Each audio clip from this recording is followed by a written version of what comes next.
വിഴിഞ്ഞം തുറമുഖം നിർമ്മിക്കാനായിട്ട് യഥാർത്ഥത്തിൽ അവിടെ ഒരു വ്യക്തിയുടെയും ഭൂമി നമ്മൾ എടുത്തിട്ടില്ല. 1200 മീറ്റർ കൂടെ നമ്മുടെ ബർത്തിൻ്റെ നീളം കൂടും. നമ്മുടെ പുലിമുട്ടിൻ്റെ നീളം ഏകദേശം ഒരു 1 കിലോമീറ്റർ കൂടി ഇനിയും വർദ്ധിക്കും.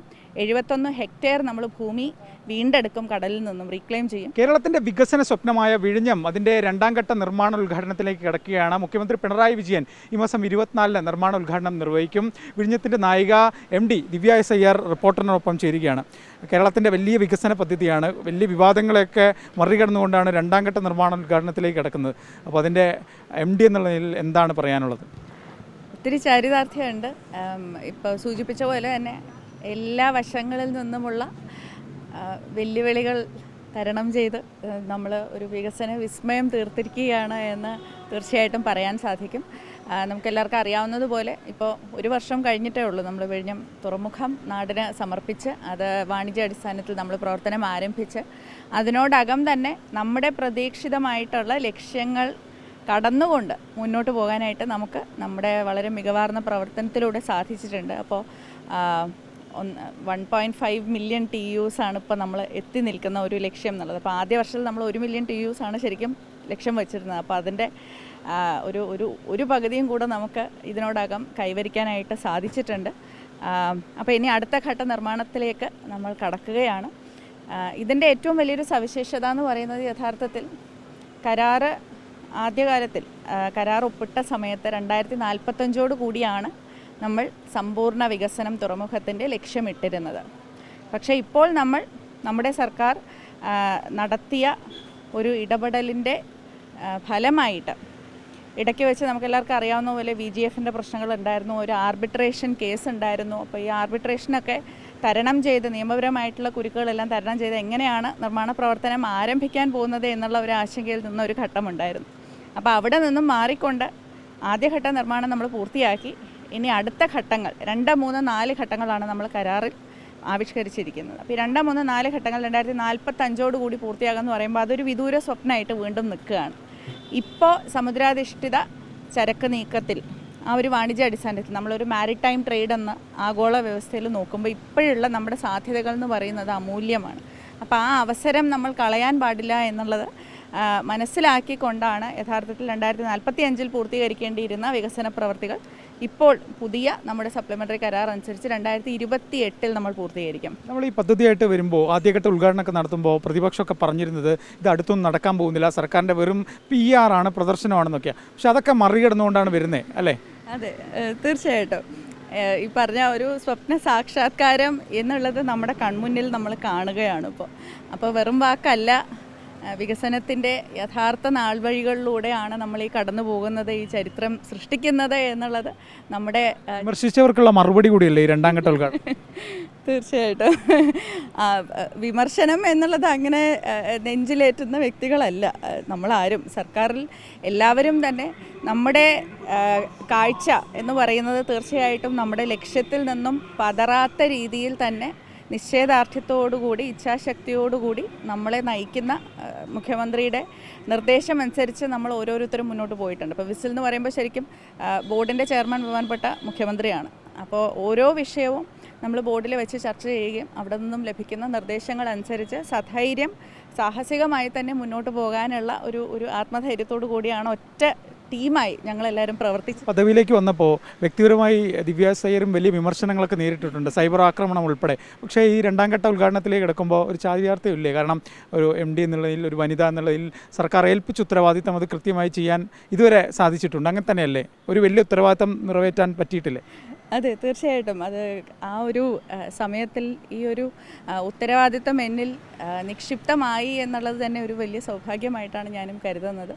അത് എന്നെ വിശ്വസിച്ച് ഏൽപ്പിച്ചതിന് ഒരുപാട് നന്ദിയും അതിനോടൊപ്പം തന്നെ അത് നൽകുന്ന ഒരു ഊർജ്ജമുണ്ട്. ഈ ഉത്തരവാദിത്വം നമുക്ക് നൽകുന്ന ഒരു ഊർജ്ജമുണ്ട്. ആ ഊർജ്ജത്തിലാണ് ഞങ്ങളെല്ലാവരും ഒറ്റക്കെട്ടായി നിന്ന് പ്രവർത്തിച്ചതും. ഈ പറഞ്ഞതുപോലെ സാമൂഹികമായിട്ടുള്ള പ്രശ്നങ്ങളുണ്ടായിരുന്നു, നമുക്ക് സാങ്കേതികമായിട്ടുള്ള പ്രശ്നങ്ങളുണ്ടായിരുന്നു, പാരിസ്ഥിതികമായിട്ടുള്ള പ്രശ്നങ്ങളുണ്ടായിരുന്നു, നിയമപരമായിട്ടുള്ള പ്രശ്നങ്ങളുണ്ടായിരുന്നു, സാമ്പത്തികമായിട്ടുള്ള പ്രശ്നങ്ങളുണ്ടായിരുന്നു. അപ്പോൾ ഇങ്ങനെ ഒന്നും നമ്മൾ ഒഴിവാക്കി മുന്നോട്ട് പോയിട്ടില്ല. എല്ലാത്തിലൂടെയും കടന്നുപോയാണ് യഥാർത്ഥത്തിൽ ഈ ഒരു സാക്ഷാത്കാരത്തിലേക്ക് നമ്മൾ എത്തി നിൽക്കുന്നത്. അപ്പോൾ ഇപ്പോൾ 2ാം ഘട്ട നിർമ്മാണം നമ്മൾ ആരംഭിക്കുമ്പോൾ ഞാൻ ആദ്യം സൂചിപ്പിച്ചതുപോലെ 17 വർഷമാണ് നമ്മൾ നമുക്ക് ലാഭിക്കുന്നത്. 2045 പൂർത്തീകരിക്കേണ്ടിയിരുന്നത് ഇപ്പോൾ 2028 നമ്മൾ പോർട്ടിൻ്റെ സമ്പൂർണ്ണ വികസനത്തിലേക്ക് കടക്കുകയാണ്.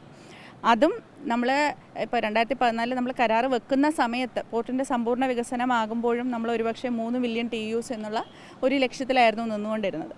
ഇപ്പോൾ അതിൽ നിന്ന് നമ്മുടെ പ്രവർത്തനക്ഷമത അത്രയധികം വർദ്ധിച്ചിട്ടുണ്ട് എന്നുള്ളത് കൊണ്ട് നമ്മൾ ആധുനികമായിട്ടുള്ള സാങ്കേതിക വിദ്യ ഉപയോഗിച്ചുകൊണ്ടും നമ്മുടെ ക്രെയിനുകളായാലും നമ്മൾ വികസിപ്പിച്ചെടുത്ത സോഫ്റ്റ്വെയർ ആയാലും എല്ലാം തന്നെ മികവാർന്ന രീതിയിൽ നമുക്ക് പ്രവർത്തനക്ഷമതയോടെ നമുക്ക് അത് പ്രതിപാദിക്കാൻ സാധിക്കുന്നു എന്നുള്ളത് കൊണ്ട് നമ്മളിപ്പോൾ ഏകദേശം 5.7 മില്യൺ TEUസിലേക്ക് 2028 ആകുമ്പോൾ തന്നെ നമ്മൾ കടക്കും.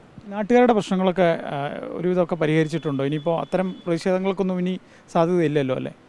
എല്ലാവരെയും ഒരുമിച്ച് കൊണ്ടുപോയി തന്നെയാണ് നമ്മൾ വിഴിഞ്ഞം തുറമുഖത്തിൻ്റെ നിർമ്മാണ പ്രവൃത്തി കഴിഞ്ഞ ഇപ്പോൾ 2 വർഷമായിട്ട് നമ്മൾ അങ്ങനെ തന്നെയാണ് ചെയ്തുകൊണ്ടിരിക്കുന്നത്. ഓരോ പ്രവൃത്തിയിലും പ്രദേശവാസികളുടെ എല്ലാവരുടെയും എല്ലാ കുടുംബങ്ങളുടെയും ഒരു ഇടപെടൽ ഉണ്ടായിട്ടുണ്ട്, അവരുടെ പങ്കാളിത്തം ഉണ്ടായിട്ടുണ്ട്. അവർക്ക് പറയേണ്ടുന്നത് നമ്മൾ കേട്ടിട്ടുണ്ട്, അവർക്ക് നൽകാനുള്ളത് നൽകിയിട്ടുണ്ട്. അപ്പോൾ നമുക്ക് പ്രാദേശികമായിട്ട് നമ്മൾ നോക്കുകയാണെങ്കിൽ ഇപ്പോൾ റീഹാബിലിറ്റേഷൻ എന്നുള്ള ഒരു നിലയിൽ, അതായത് നമ്മുടെ പുനരധിവാസ പാക്കേജിൽ തന്നെ നമ്മൾ 107 കോടി രൂപ ജനങ്ങൾക്കായിട്ട് അവിടെ നൽകിയിട്ടുണ്ട്. വിഴിഞ്ഞം തുറമുഖം നിർമ്മിക്കാനായിട്ട് യഥാർത്ഥത്തിൽ അവിടെ ഒരു വ്യക്തിയുടെയും ഭൂമി നമ്മൾ എടുത്തിട്ടില്ല. അപ്പോൾ ഭൂമി നമ്മൾ വീണ്ടെടുത്തിട്ടില്ല എന്നുള്ളത് കൊണ്ട് തന്നെ ശരിക്കും ആ രീതിയിലുള്ളൊരു കോമ്പൻസേഷൻ പാക്കേജ് നമുക്ക് നൽകേണ്ട ആവശ്യമില്ല. പക്ഷേ ഏതെങ്കിലും തരത്തിൽ ജീവനോപാധി നഷ്ടമായിട്ടുണ്ട് എന്നുള്ളത് കണക്കാക്കിക്കൊണ്ട് അത് സൂക്ഷ്മമായി പരിശോധിച്ചുകൊണ്ട് തന്നെ അവർക്ക് നമ്മൾ ഈ തുക നൽകിയിട്ടുണ്ട്. ഒപ്പം മണ്ണെണ്ണയുടെ തുക നമ്മൾ നൽകുന്നുണ്ട്. അപ്പോൾ പക്ഷേ ഈ തുക നൽകുക എന്നുള്ളതിലുപരിയായി ഞാൻ ഈ പറഞ്ഞതുപോലെ ഈ ഒരു വികസന യാത്രയിൽ യഥാർത്ഥത്തിൽ അവരുടെ ഓരോരുത്തരുടെയും അഭിപ്രായങ്ങൾ ഉൾക്കൊണ്ടുകൊണ്ട് അവരും ഒരു പങ്കാളിയായിട്ടുണ്ടെന്നുള്ളതാണ് അതിൻ്റെ ഒരു മേന്മയായിട്ട് ഞാൻ കാണുന്നത്. ഒപ്പം തൊഴിലവസരങ്ങൾ, അപ്പോൾ അവിടെ നമുക്ക് ഇതിനോടൊപ്പം തന്നെ ASAPും നമ്മുടെ വിസിലും AVPPLും കൂടെ ചേർന്നിട്ടാണ് നമ്മൾ അവിടെയുള്ള ഒരു കമ്മ്യൂണിറ്റി സ്കിൽ സെൻറ്റർ ഇപ്പോൾ വികസിപ്പിച്ചെടുത്തിട്ടുള്ളതും. അവിടെ നിന്നും പുറത്തേക്ക് ഇറങ്ങി ആദ്യത്തെ 2 ബാച്ചുകൾ ഇപ്പോൾ പുറത്തേക്ക് ഇറങ്ങിയിട്ടുണ്ട്. അപ്പോൾ നമ്മൾ ഒരുപക്ഷെ കേട്ടിട്ടില്ലാത്ത കണ്ടിട്ടില്ലാത്ത തൊഴിൽ സാധ്യതകൾ ഈ മേഖലയിൽ, ഈ സമുദ്രാധിഷ്ഠിത വാണിജ്യത്തിലുണ്ട് എന്നുള്ളത് ആളുകൾ ഇപ്പോൾ തിരിച്ചറിയുകയാണ്. ഇപ്പോൾ പ്രദേശവാസികൾക്ക് അവിടെ പ്രത്യേകമായിട്ടൊരു കൺസെഷനോട് കൂടിയാണ് നമ്മൾ അവർക്ക് ഈ കോഴ്സസ് പഠിപ്പിക്കുന്നതും. അതിൽ നിന്നും കുറച്ചുപേരെ നമുക്ക് വിഴിഞ്ഞം തുറമുഖത്തിൽ തന്നെ വർക്ക് ഓർഡർ നൽകി അവിടെ തന്നെ തൊഴിൽ നൽകാനും ഉൾക്കൊള്ളാനും സാധിച്ചിട്ടുണ്ട്. ബാക്കിയുള്ളവർ ഈ തുറമുഖ മേഖല എന്ന് പറയുന്നത് ശരിക്കും ഇങ്ങനെ കടൽ പോലെ പരന്ന് കിടക്കുകയാണ്. അപ്പോൾ വിഴിഞ്ഞത്ത് മാത്രമല്ലെങ്കിലും ബാക്കിയുള്ള തുറമുഖങ്ങളിൽ അവർക്ക് വലിയ തൊഴിൽ സാധ്യതകളുണ്ട് എന്നുള്ളത് കൂടി ഇപ്പോൾ ആളുകൾ അവിടെ മനസ്സിലാക്കുന്നുണ്ട്. അപ്പോൾ അതിനോട് പ്രദേശവാസികളെല്ലാവരും തീർച്ചയായിട്ടും ഹാപ്പിയാണ്. അങ്ങോട്ട് ട്രെയിനൊക്കെ എന്ന് വരും? അതെ, റോഡ് കണക്ടിവിറ്റി ഇപ്പോൾ നമുക്ക് റെഡി ആയിട്ടുണ്ട്. അപ്പോൾ 24-ാം തീയതി ബഹുമാനപ്പെട്ട മുഖ്യമന്ത്രി അതും കൂടെ പ്രഖ്യാപിക്കുന്നതായിരിക്കും. അതായത് ഇപ്പോൾ നമ്മൾ 2ാം ഘട്ട വികസനം എന്ന് ഞാൻ പറയുമ്പോൾ ഭൗതികമായിട്ടുള്ള തുറമുഖത്തിൻ്റെ സംവിധാനങ്ങളുടെ വികസനമുണ്ട്. ആ വികസനം എന്നുള്ളത് നമ്മളിപ്പോൾ 800 മീറ്ററാണ് നമ്മുടെ ബർത്ത് ഉള്ളത്. അതായത് 2 ഈ പറയുന്ന വലിയ മദർഷിപ്പിന് വന്ന് നിൽക്കാൻ പറ്റുന്ന 2 ബർത്താണുള്ളത്. അത് ഇനി 3 ബർത്തുകൾ കൂടെ വരും നമുക്ക്. അപ്പോൾ 1200 മീറ്റർ കൂടെ നമ്മുടെ ബർത്തിൻ്റെ നീളം കൂടും. നമ്മുടെ പുലിമുട്ടിൻ്റെ നീളം ഏകദേശം ഒരു 1 കിലോമീറ്റർ കൂടി ഇനിയും വർദ്ധിക്കും. 71 ഹെക്ടയർ നമ്മൾ ഭൂമി വീണ്ടെടുക്കും, കടലിൽ നിന്നും റീക്ലെയിം ചെയ്യും. ഇതിനൊക്കെ ആവശ്യമായിട്ടുള്ള അത്രയും കൂടുതൽ ക്രെയിനുകളും നമ്മൾ ഇങ്ങോട്ട് കൊണ്ടുവരും. അപ്പോൾ അങ്ങനെ തുറമുഖത്തിൻ്റെ വ്യാപ്തി എന്നുള്ളത് വർദ്ധിക്കുക എന്നുള്ളത് കേരളത്തിൻ്റെ ഡെവലപ്പിംഗ് ഹബ്ബായി വിഴിഞ്ഞവും തിരുവനന്തപുരം മാറും അല്ലേ വരും നാളുകളിൽ? തീർച്ചയായിട്ടും. ഇനി വിഴിഞ്ഞം കേന്ദ്രീകൃതമായിട്ടുള്ള വികസന പ്രവർത്തികൾക്ക് ഇനി അധികം നാൾ നമ്മൾ കാത്തിരിക്കേണ്ട എന്നുള്ളതാണ് അതിൽ എടുത്തു പറയാനുള്ളത്. അപ്പോൾ ഈ തുറമുഖത്തിൻ്റെ ഉള്ളിൽ പോർട്ടിൻ്റെ ഒരു വികസനം എന്നുള്ളതല്ലാതെ നേരത്തെ സൂചിപ്പിച്ച പോലെ നമ്മുടെ റോഡ് ഇപ്പോൾ റെഡി ആയിട്ടുണ്ട്. റോഡിൻ്റെ നിർമ്മാണം പൂർത്തിയായിട്ടുണ്ട്. NHAI അതിൻ്റെ ആക്സസിനുള്ള അനുവാദവും നമുക്ക് നൽകിയിട്ടുണ്ട്. അപ്പോൾ അത് ലഭിക്കുന്നതോടുകൂടി നമുക്ക് എക്സിം കാർഗോ, അതായത് കയറ്റുമതി ഇറക്കുമതി എന്നുള്ളത് വിഴിഞ്ഞം തുറമുഖത്തിൽ നിന്നും ചെയ്യാനുള്ള സാധ്യത കൂടി നമ്മൾ 24-ാം തീയതി മുതൽ അത് ഉദ്ഘാടനം ചെയ്യുമ്പോൾ കയറ്റുമതിയും ഇറക്കുമതിയും രണ്ടും അവിടെ ഫംഗ്ഷനാകും. അതെ, അതും ബഹുമാനപ്പെട്ട മുഖ്യമന്ത്രി പ്രഖ്യാപിക്കും ഏത് ദിവസമാണെന്നുള്ളത്.